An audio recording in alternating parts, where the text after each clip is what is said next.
Hello everyone, and welcome back to my Let's Play of Revenge.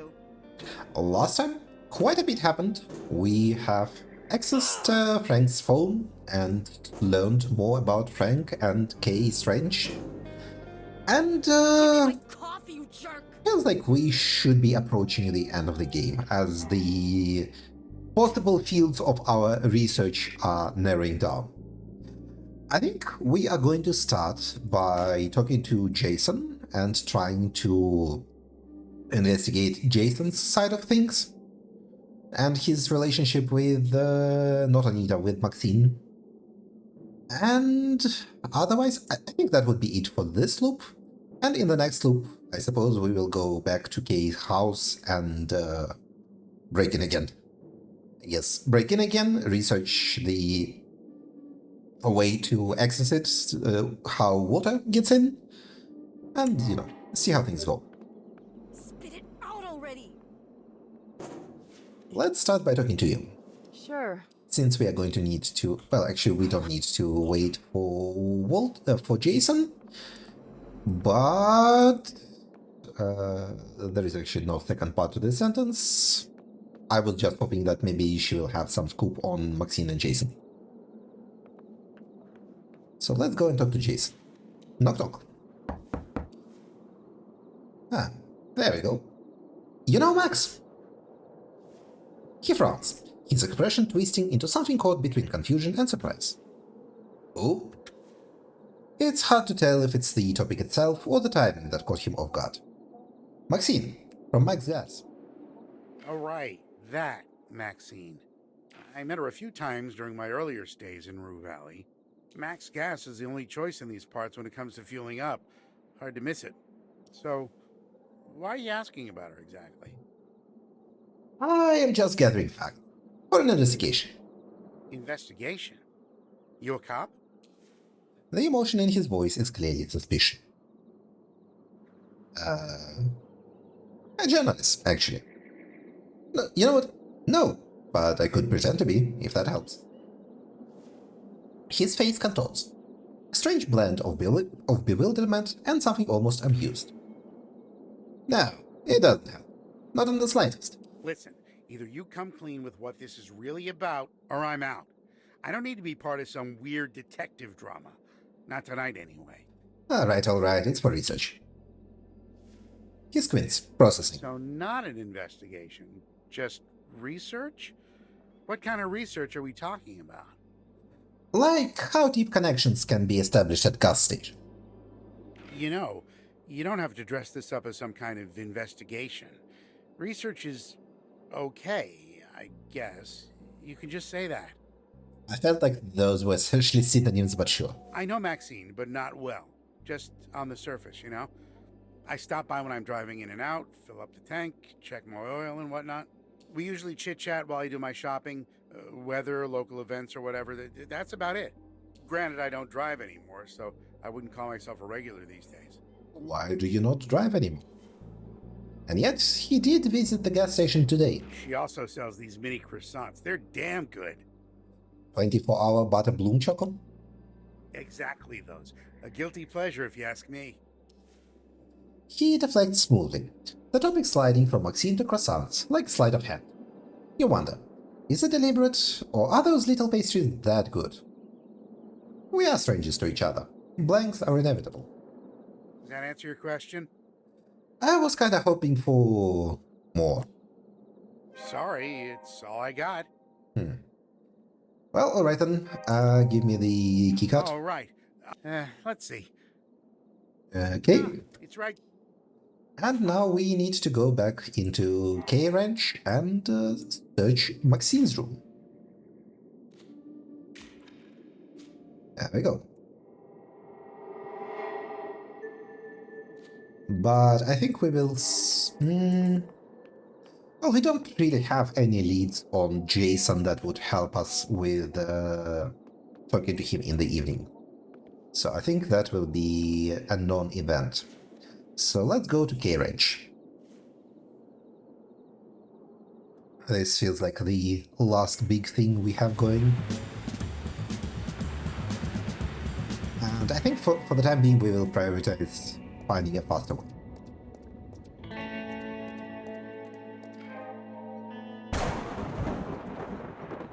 Oh, memory updated the signal. Oh, what did we get? Buckle. Cool.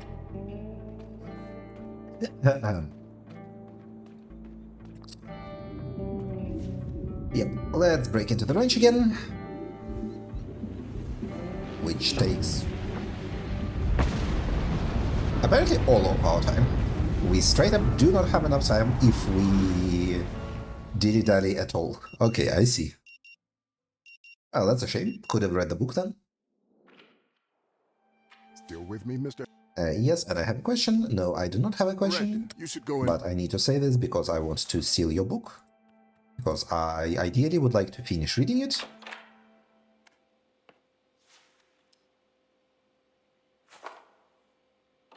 Lilith Undercover. I don't imagine we will start the second book in this playthrough, unless I specifically dedicate a few loops to reading them. I might. I'll break you all if I Undecided. have to.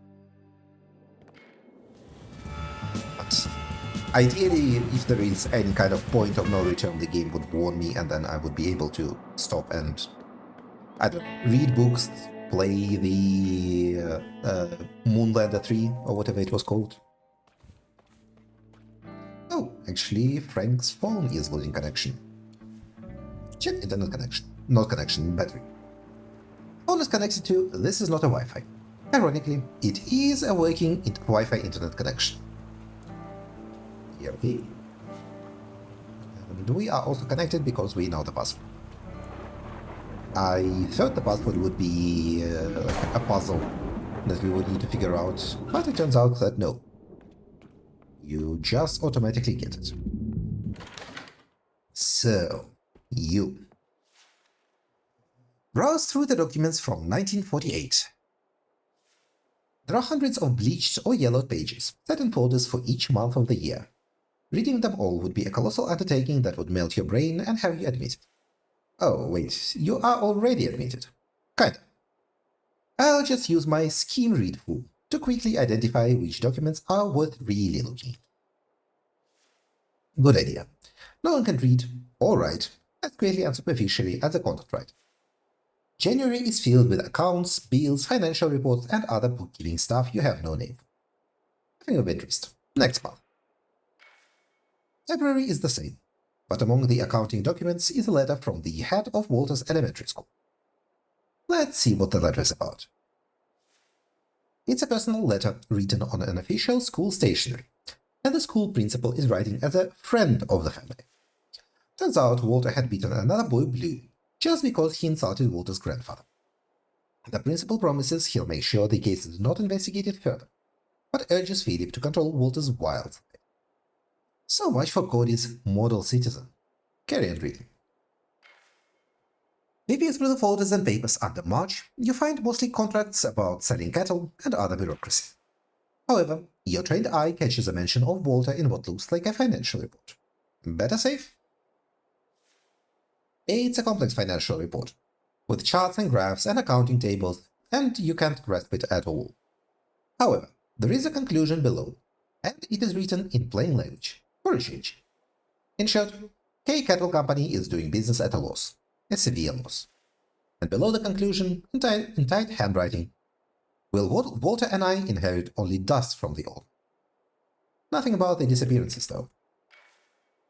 As you open the April folder, another cloud of dust spews forth. Document by document, but nothing of interest. Next folder is for May. Philip has archived a copy of a letter he had sent to his father that mentions Walter. Wait a second.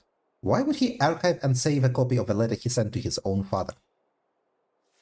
Well, he seems to have been a very organized man. I don't buy it. There is something more. Read the letter. Father, I have done extensive calculations and our company is done. There is no other conclusion. Please accept and sign the enclosed offer from General Meath to become partners before it is too late. If you don't want to do it for your empire, do it for little Walter, your own blood. And okay, and they fucked up the markup, so it didn't do a new line. Your son, Philip. The tone of the letter suggests some bad blood between these two. Carry on. But wait, look at the time. Loop is about to end. I guess I'll have to go back here in the next. Well, this is shit. Seems like the only way. I guess this will take a few loops. Mildly annoying.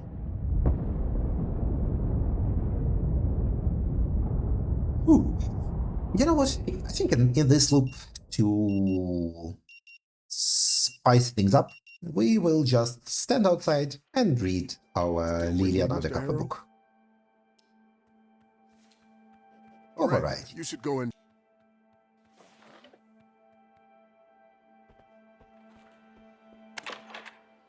Give me the book. Unfortunately, we have to get out of Thing's closet to do some proper reading and read until the loop ends. And again, distraction from the real world by one without time loops, anxieties, or psychotherapy. Read on.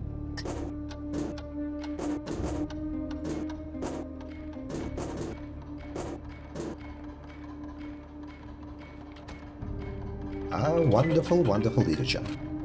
Hello, Percy Ragan. We are ignoring you this time. You are yet to offer us anything worthwhile. Okay, we really breezed through it. Didn't stop for anything. As the half-decently written words carry you through the story, your internal clock nudges you back to reality. That's enough. Okay, well, apparently this was a waste of time. So be it. And the lift off. Beep beep, beep beep, beep beep. Still with me, Mr. Harrow? Yep, hello, Fink. All right, you should go in. Okay, we probably don't need the book this time.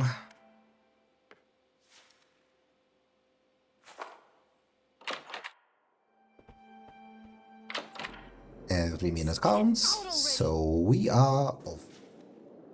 Go to Gear Ranch. Come on, you thief!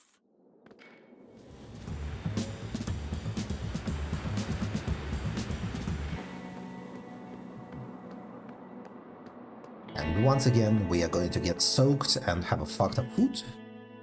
These are not fun loops for Eugene. Poor Eugene is just getting wet, mangling his foot, reading boring ass documents. Repeat again and again. That's why it's important for us to have loops where we just stand around and read a book. Back to reading. Among the documents from May, you notice Philip has archived a copy of a letter he had sent to his father that mentions Walter. We have read that one. Yeah, we have read this one. Why are we repeating it? You open the folder for June. June has very few documents compared to other months, and none of them very interesting. Alright, next up, July. In a veritable sea of other documents, July has a letter from Maynard K to Philip. What? They're sending each other letters through the postal service, and they're living in the same house. Read Maynard's letter. Philip, I'd rather die than partner with them scumbags who want to destroy everything I worked for. The fact you're even considering it tells me you're no son of mine. Not a true K. Unlike me, they tell me it skips a generation, sometimes. I'll consult with my other lawyers and leave everything to Little Wolf. Now git. I liked it better when we didn't speak to each other. Oh, that's why they're sending each other letters. A whole lot of drama and little else. Honestly, this feels less like Eugene is scheming and searching for mentions of Walter and more like he's doing a control F on the what's it called? Wardrobe? Chest? I'm not sure. You keep on flipping the ancient pages and feel like the dust has penetrated into your bloodstream by now. Nothing for August. Just accounting and tax sheets for that year. Seems like an enormous sum. Rich people. In September, you find more accounting documents. in the midst of which is a document from a bank where Philip K. acts as a representative of Walter K. A bank? You know what? You never know. Turns out Philip opened a trust fund in Walter's name and invested a considerable amount of money in it. That money will spin and multiply over the years until Walter claims it. But there is not a single letter about vanishing. Nothing vanishes as quickly as money. Keep on browsing. And we are out of time again. So I have to come here again. Come on. You put a lot of effort into this. You can do it. Try to zone out and come back as soon as the loop resets. Oh, do we do it automatically? That would be neat. I am down for that.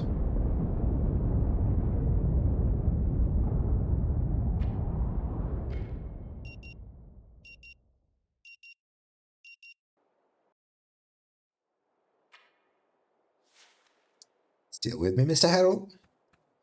You know what? Just leave without saying a word, and go back to Cambridge.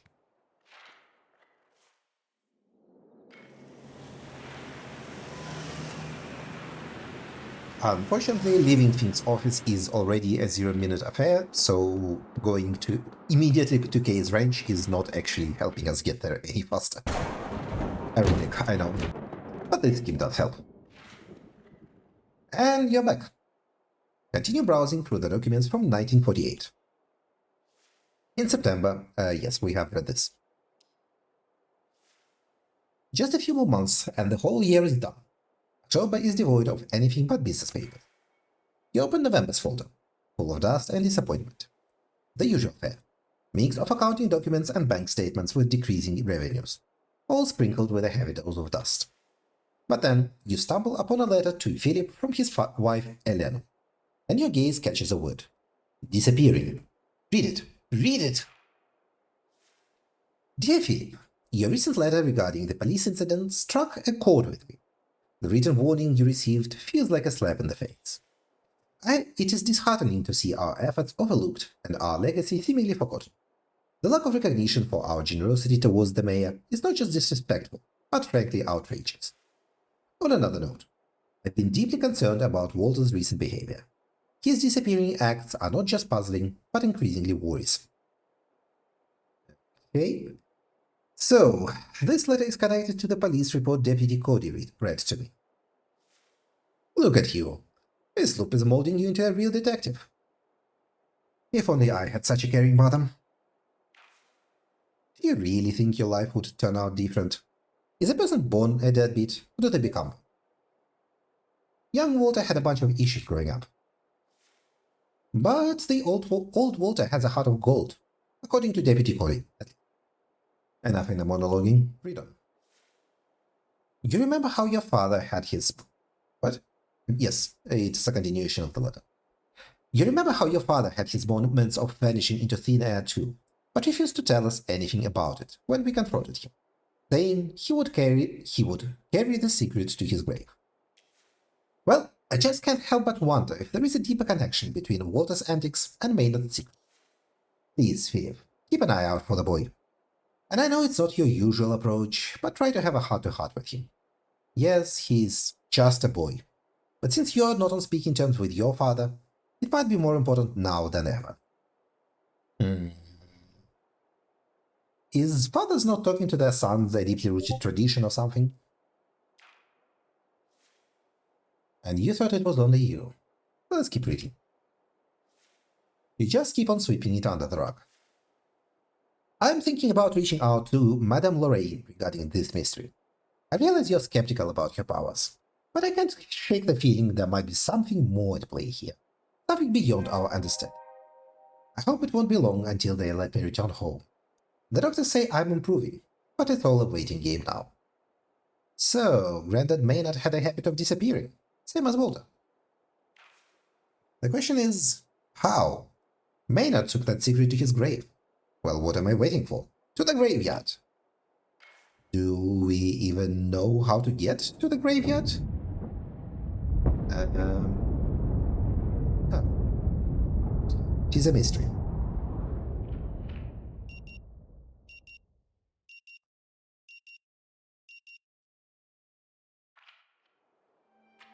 with me, Mr. Harrow? Indeed I am. You know anything about graveyards? Oh, of course you Right. don't. You should go and check. Think you have been like 80% useless. You're not Percy Raga. We had the whole exciting break-in into your cell, but you're nothing to write home about either. Okay. We cannot Google for anything. I still want to leave searching Maxine's room for the time. You open if I have to. Where the fuck is Graveyard, actually? Maybe we need to drive south and then south again. That seems like... maybe let's question people. Actually, the other option would be to go to Kuiper Belt and then keep going north from there. Sure. Let's make you a coffee. And we have nothing to ask.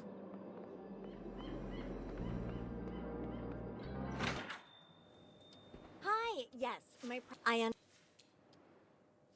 Oh, hello, Mr. Harrow. How are Okay, you? never mind. We do not want to charge Frank's phone here. I think let's start by going to Kuiper Belt.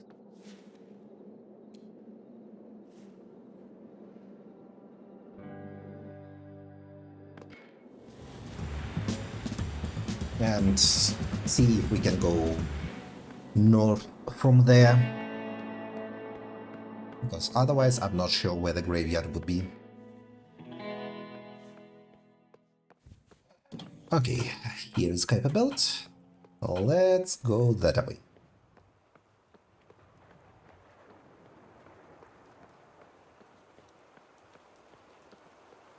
Anywhere we can reach here. No. The answer is no. Unfortunate. Okay. In that case, I guess I will check if going downstairs here. But first of all, let's check the car. Motel, south, north, no. What the fuck is the graveyard? This is to the ranch. Okay. Then I am just going to stay inside and read the book. Let's read... wait, actually, no. We're not doing that. We are putting Frank's phone on the charger.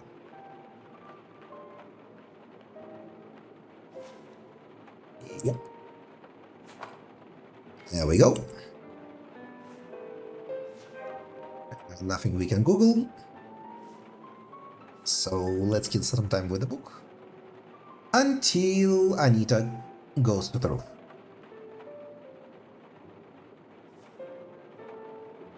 Yes, we read some passages until we remember where we were. You don't need to repeat that one game. We've done it quite a few times already. Wanna have some fun tonight, darling? Lillian hated herself every time she said those words, but the impersonation had to be upheld. The sleazy fat bolt had devoured her with his eyes, and she just wanted to run home and wash herself with bleach. Instead, she continued with the act. Hey, your dreams come true. Maybe you can make mine come as well. Blondie came rushing out of the smoke before the situation escalated further, and Lillian was forced to do the unthinkable. Lillian, come here right the fuck now. Without a second glance at the bald head, she rushed to her friend. Blondie just grabbed her arm and led her deeper into the alleyways, high heels ringing on the wet cobblestones. They emerged from the labyrinth into a cul-de-sac. The smoke parted to reveal a working girl, torn apart limb by limb, lying in a pool of entrails and gore. Above the victim, a name was written in blood. Lilith. But what does that mean? Guess you'll have to read on to find out. Keep reading.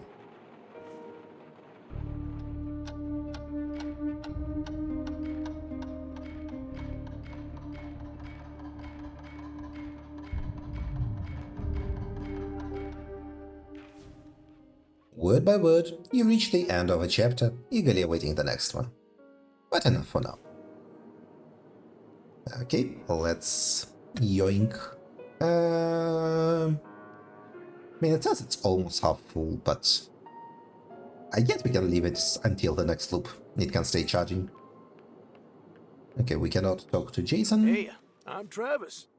We cannot talk to him. I guess we keep reading until the end of the loop. Until the loop ends.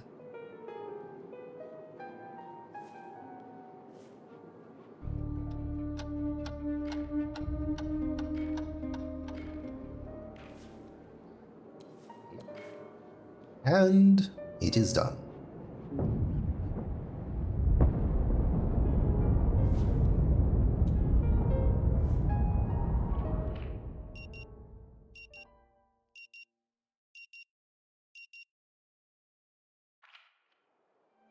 Still with me, Mr. Harrow? Yes, we do not actually have any questions. All right then. You should go. But I mean, we don't need Frank's phone right now. Possibly ever. I guess we are going south. Yeah, let's go south.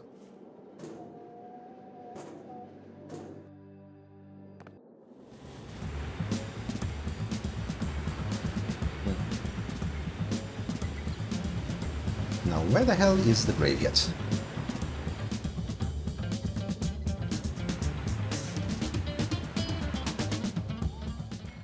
Okay.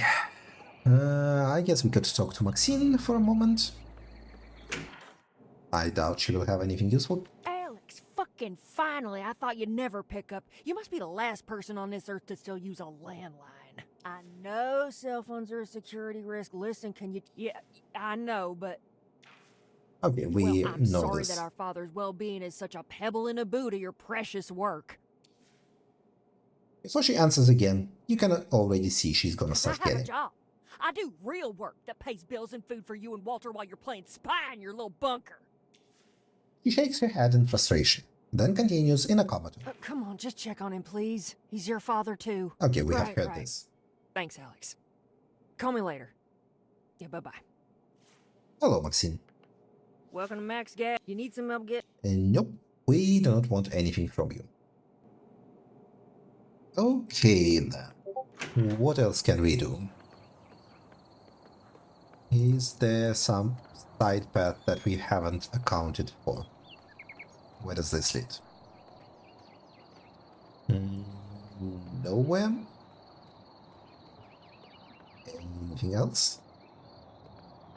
Also, another thing that's slightly weird is that they have been mentioning the gas amount in our car a few times, but this is also one of those things that have never really come up or been a challenge. There is a number of things in this game that feel like ideas that didn't really get worked through. Okay, I don't want to prematurely end the loop, so I'm going to save, drive south, and hope we'll reach something without ending the loop.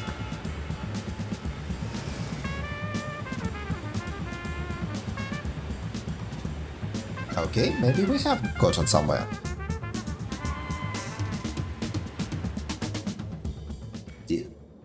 Wait, what? What? What? Huh?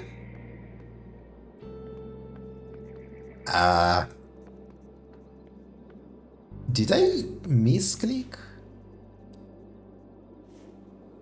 So what the fuck is the point of this bench? Wait until something interesting happens? Question mark? You get the feeling you don't have the full timeline of the motel parking. But nothing you can do about it now. You'll just have to come back early in the next. Sure, but I can at least see what happens next. That you can. Okay. Soon after, you hear the familiar sound of the reception area door. That would be Jason, I think. Yep, that is Jason.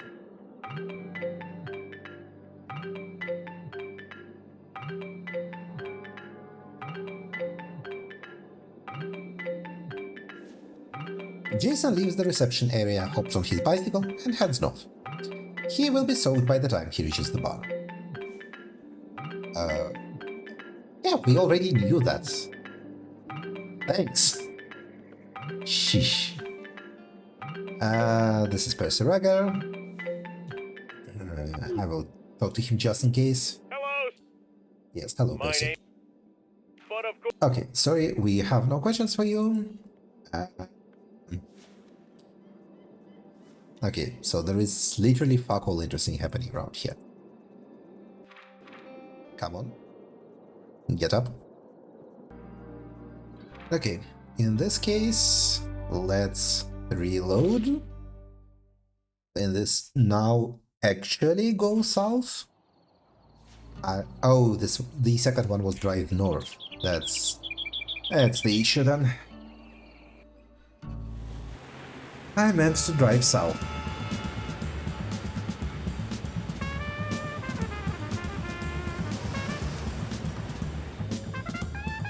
And does that bring us to the graveyard? Please? Okay, there we go, there's the graveyard. Huzzah!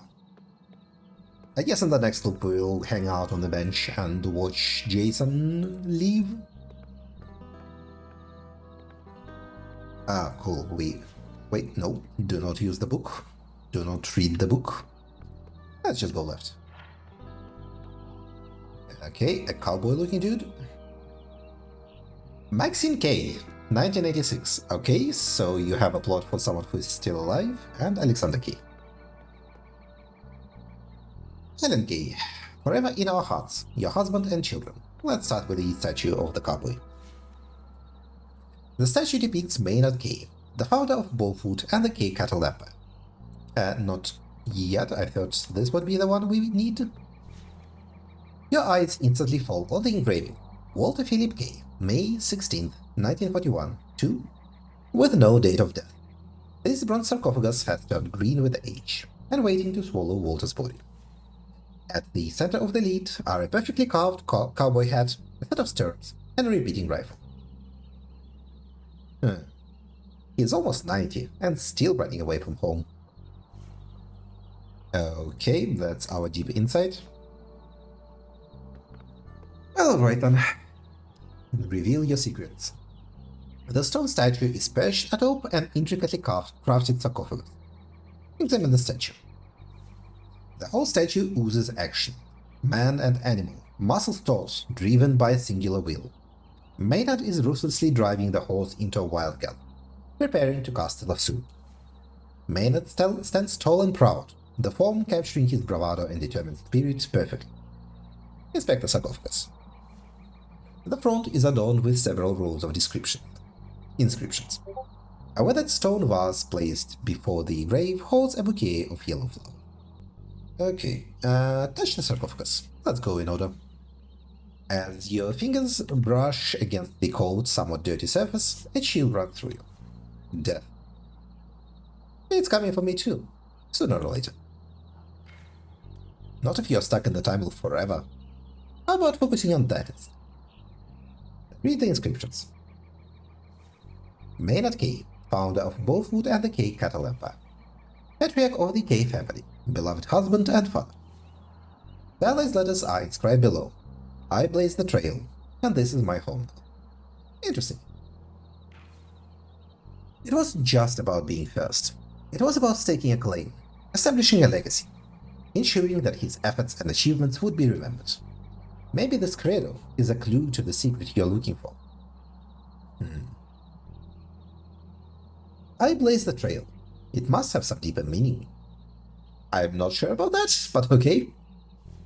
Perhaps Maynard sought something more profound in his life's work, something hidden beneath the grandeur of his public persona. Could it be a metaphor for pioneering new ideas, a quest for significance beyond the cattle empire and familiar duties? This is my home now. Is that about True Valley or this grave? Hello, Percy. Fuck off. Okay, I guess we're done with inscriptions. Cool. Check the vase. The vase is as ancient as the sarcophagus, but it holds a very fresh bouquet of blue flowers. Someone still visits Maynard's grave, even after all these years. And that someone may know the Maynard's secret. Kind of a hasty conclusion, but no harm in finding out who is the person leaving the flowers. Look at the horse. The head of the horse is slightly turned to the left, resulting in an eerie effect as if the horse's eye were following you around. Observe the overall posture of the statue. Maynard's stance exudes confidence and authority. His posture is balanced and purposeful.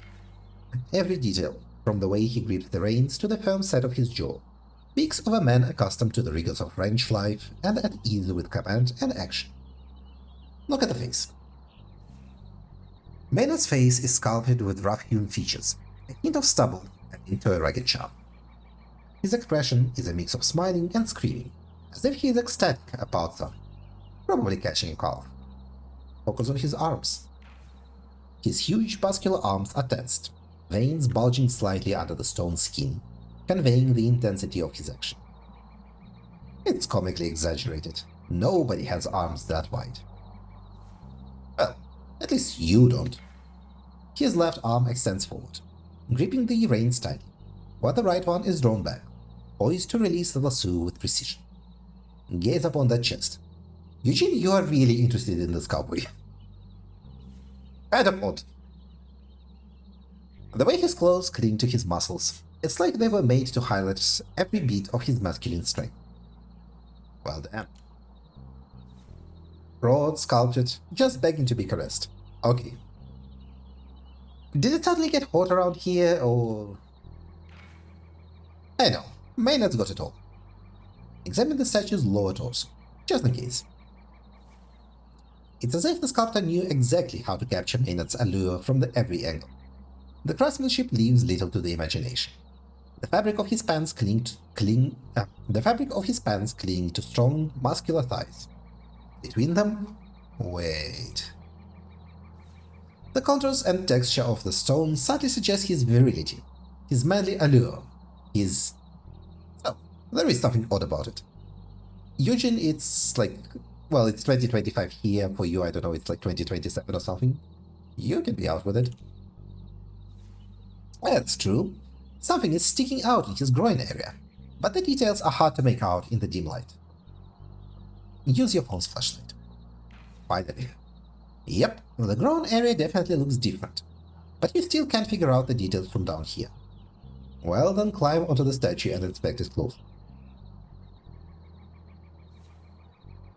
The entire area appears somewhat brighter and coarser. I guess Eugene needs to touch it. You do. And the texture confirms your suspicion. It's made of a different material than the rest of the statue. What could be the reason?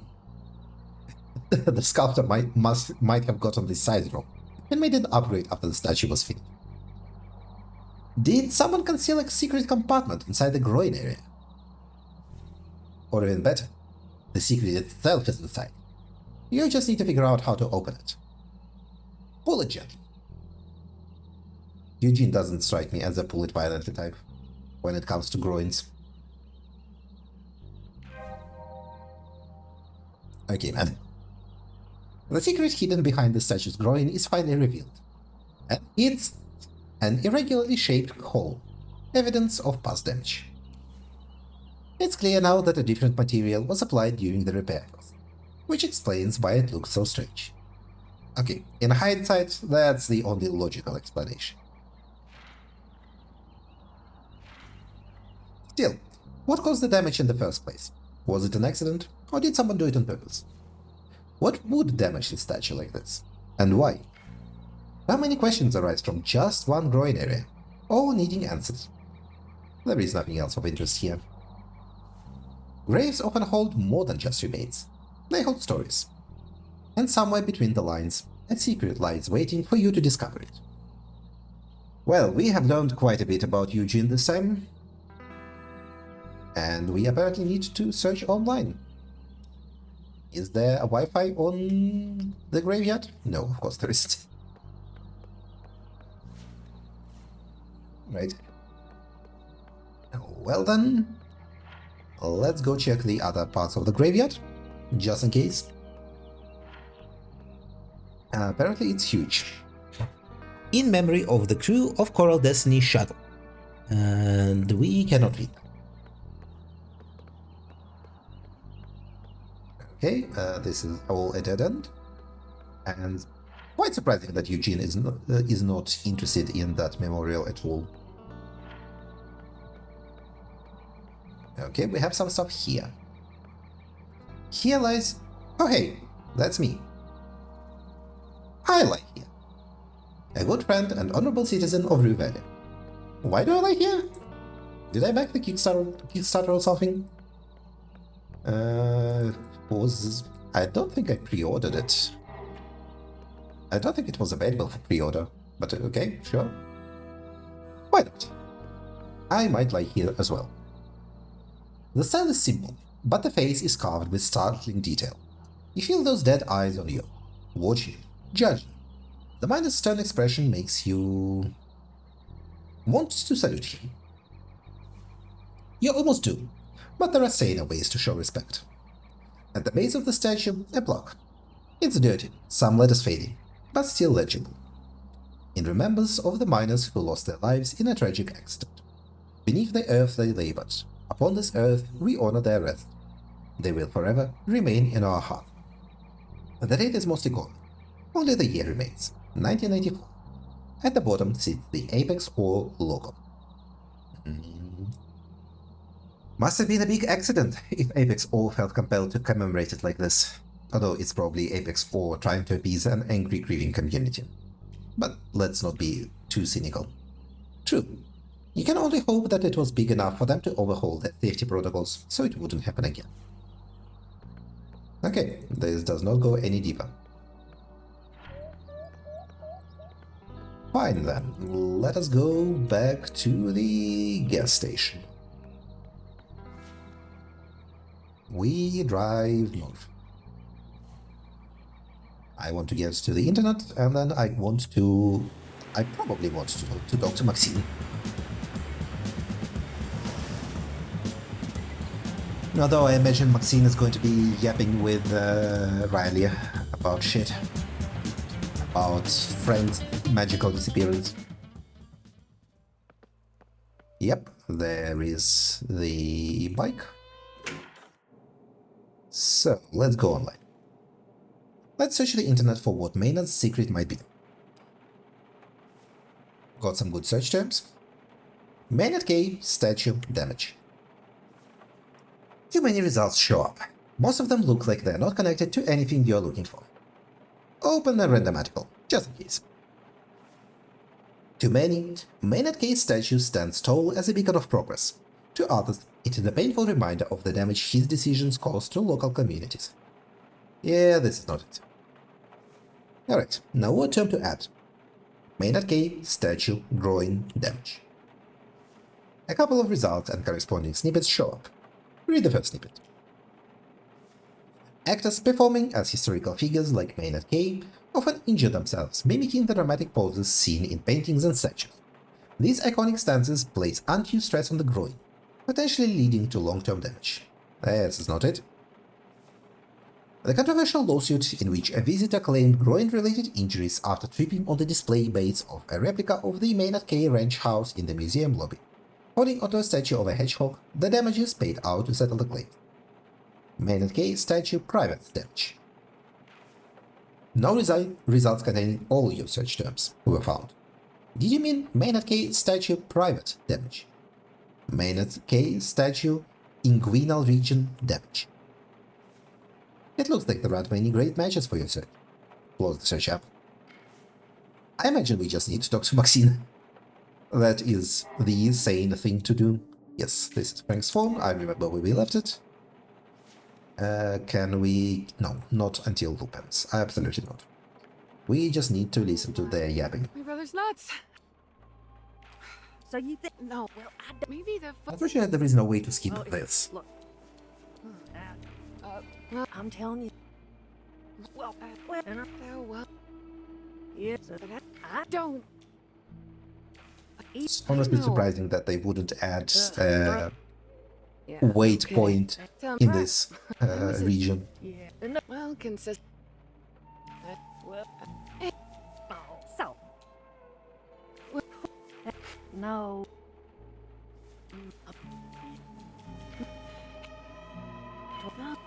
980 Here. Quit yapping. Wait, I just have to see it once more. Jesus Christ, people. You've been yapping for like 10 minutes now. Okay. You. Did you know that Maynard's statue was damaged? She gives you a grim look. Sure, I know it. Every time Pops took us to see his grandpops, I couldn't help myself and kept staring at it. It's unpleasant. The damage was done in 1985 before my time, but I know the tale from my pops and others. I bet we're hitting the archive again. That's gonna stain the K family reputation forever, it seems. Apex Ore made sure of that. What does Apex Ore have to do with Maynard's statue? Everything. If it wasn't for Apex Ore, this whole valley would be a different place. They made millions digging out our gold. In return, we got toxic tailings and water that's blacker than night and deadlier than poison. My pop saw 'em for the shitheads they were and tried to make 'em go away by running for mayor. But he wasn't aware of just how far those fuckers were ready to go. And the damage to his grandpop statue is a result of that. So they sent guys with pickaxes to break some walls? I don't know how it was done, but I do know Apex Ore did it. I still don't understand why. It's simple. Her tone implies she thinks yours. They've damaged the manhood of Maynard K. The man who built both woods started an empire. At the same time, they attacked my pop's manhood by showing him they can do whatever they want and that he doesn't have the means or the balls to respond in kind. What? This is insane. Okay, sure, why not? Whatever savage things you do here, why not? Wait. How is running for mayor connected with all this? It's simple. Pops was running for mayor in 1985 against Bill Thatcher, who was then mayor, but everybody knew he was just an Apex Ore bootlicker. Pops wanted to ensure people of Rue Valley get by what is by right theirs, a percentage of the profit of the gold mine from here. Of course, that would make a dent in Apex Ore's revenue. A week before elections, Pop organized a mass rally. Apex Ore sent their thugs to make a mess of it, and boy, they sure did. The rally turned into a brawl, and the brawl into a 2-day riot. At one point, Apex Ore took a chance and damaged Grandpop's statue. Shitheads. Something's not quite right here.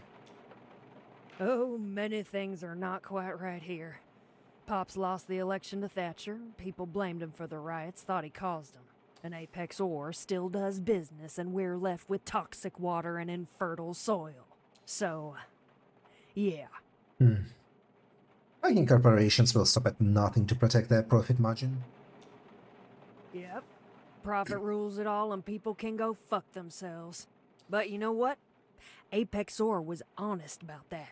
Unlike those sweet-tongued Coral Destiny folks. The modern corporation that pretends they care about you but will walk over your corpse for a dime. Now they are the real shitheads. That's why I run my own business. Only way to protect yourself is to become financially independent. Indeed it is. Quite a story. Thanks so much. I hate telling it, but we must remember. Alright, back to the internet. Let's search the internet for what Maynard's secret might be. Bill Thatcher, Maynard K, statue, damage. The first result leads you to an online repository of old articles from the Wolfwood Observer. This article is from March 15th, 1988.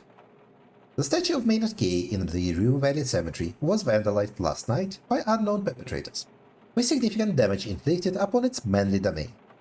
This shocking act of defacement has intensified the already heated atmosphere in Rue Valley. as both sides of the community blame each other for the escalating tensions. Community reactions have been strong and polarized, with calls for unity and thorough investigation on one side, and demands for retribution and heightened security measures on the other. The police have launched an investigation, urging anyone with information to come forward. We are treating this incident with the utmost seriousness and will pursue all leads to ensure those responsible are brought to justice, stated Police Deputy Sheriff Bobby Keynes. When asked to comment on this incident, mayoral candidate and Maynard's grandson Walter Kay responded cryptically. "Why don't you ask Bill Thatcher and Mr. Wannabe Kay who did it?" We have reached out to Beaufort's Mayor Bill Thatcher for comment and are still waiting for a response as of our print deadline. Okay, we should continue researching that. Let's search Maynard Kay, Bobby Keynes. A social media post from Cody Keynes shows as a result. He is replying to some silly discussion. A little history lesson for those who might have forgotten. The Keynes name ain't just some footnote in Beaufort. We built this place. When Beaufort was nothing but dust, my great-great-granddaddy Clayton Bronco Keynes wasn't just a settler. He was Maynard Kay's right hand, the man who made Beaufort what it is. His son, Wayne Keynes, a general and war hero, and my granddad, chief's assistant. Then my dad, Bobby Kay, and me, both of us sheriff's deputies. 5 generations of Keynes men keeping this town safe and enforcing the law. We got blood in this land. We own a whole damn block of both. Unlike some folks around here, my family didn't just show up. We've been here from the start. So next time you feel like running your mouth, maybe try learning a little history first. Hashtag know your place, hashtag Bothwood blood, hashtag Keynes legacy. Maynard Kay, Wannabe Kay. Once again, an article from Bothwood Observer Online repository shows up. This time dated May 6, 1988. During a rally this Thursday, mayoral candidate Walter Kay delivered a fervent speech calling for a return to traditional values and preservation of the Kay family's honor, addressing what he described as unfounded attacks against his family. He emphasized the importance of heritage and community pride. "We must stand together against those who seek to divide us," Walter proclaimed to an attentive crowd. "The Kay family has always been a pillar of this community, and we will not allow malicious rumors to tarnish our legacy. Our descendants will forever honor the esteemed founder of Beaufort, Maynard Kay, while the names of Bill Thatcher, Camila Lopez, and Mr. Wannabe Kay will fade into obscurity." Camila Lopez, could she be related to Anita? It is possible, but back to the article. The speech also addressed the letters purportedly sent by Maynard Kay to his alleged mistress, which have been submitted to the Rue Valley Historical Archive for authenticity verification. Concerns were raised about the integrity of both the ongoing examination and the institution itself. Walter Kay's campaign has recently shifted to a defensive stance, moving away from its initial focus on economic issues and the threat of Apex or taking over local resources. This change has alienated some of his broader base, particularly young voters and Apex or union members, who seem uneasy about this unexpected turn toward traditionalism. Maynard Kay, Camila Lopez. The first result is an online shop selling a book entitled "The Power Behind the Campaign: How Corporate PR Shaped Beaufort Politics." The blurb reads, a retrospective on the corporate-backed PR strategies that shaped late 20th century political campaigns, focusing on the careers of PR masterminds Victor Langston, Camila Lopez, and Daphne Calder. Known for their ruthless messaging and no-holds-barred tactics, they orchestrated high-stakes campaigns, including smear operations against influential figures like Maynard Kay. I do wonder if, with this information, we could go read the magazine that was in the Kay house that was about Bill Kay's protests and campaign. Maynard Kay, alleged mistress, letters. Beaufort Observer, March 2nd, 1988. The recent scandal involving a local man, J.G., claiming to be Maynard Kay's illegitimate son, has taken a troubling turn. Last night, the tombstone of his mother, the alleged mistress of Maynard Kay, was desecrated in the Rue Valley Cemetery. Derogatory words were scrawled across the black granite headstone in red paint. sparking outrage and sorrow among the local community. Authorities are investigating this act of vandalism, which appears to be connected to the controversy surrounding the gay family. JG, who recently made public the raunchy letters allegedly sent to his mother by Maynard K in 1921, expressed deep distress over the incident. "My mother deserves to rest in peace," he stated. Mayoral candidate Walter Kay condemned the act, emphasizing, "Regardless of the claims made, this vandalism is reprehensible. The Kay family does not condone such behavior." The incident has fueled intense debate in Drew Valley, with many residents questioning the integrity of the Kay family, while others rally to their defense. Fucking hell. Maynard K, 1921, JG. Once more, an article from the Beaufort Observer shows up, dated February 13th, 1988.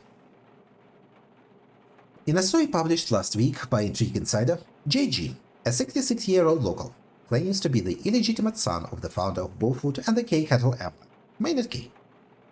He presented to the infamous tabloid raunchy letters that he claims were sent by Maynard to his mother, HG, in 1921. JG asserts he found these letters after his mother died in 1983 and has now chosen to reveal them, believing it is time Drew Valley saw the true face of the Kay family. Mayoral candidate Walter Kay, Maynard's grandson. Okay, so the timing certainly implies that this was a frame-up. Maynard's grandson denounced the letters as forgeries orchestrated by Apex Corps. This is a malicious attempt to tarnish both the esteemed reputation of the Kay family and my own honor, he asserted to our reporter. JG, is that... what's the last name of Jason? The dumper? JG? Actually, and Maxine hates him. Huh. Intrigue Insider. Intrigue Insider official site is the first result. Perhaps there is an archive of old articles at the website. The homepage loads, showering you with sensational headlines. Local chef's secrets exposed. And celebrity love triangles. Who is cheating now? I won't find anything here. Close the search app. Okay, okay, no, here's Jason Burns. So we need to get back to the fucking cemetery, Jesus Christ. So? Okay. I don't think we are making it this loop. I think it's more than 7 minutes. So let's read the book again. Until the loop ends. And I think we will continue our investigation next time. In the next loop, in the next episode.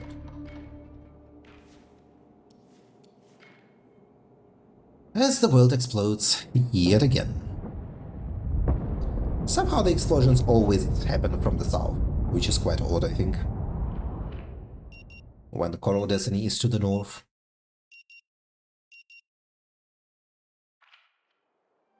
Still with me, Mr.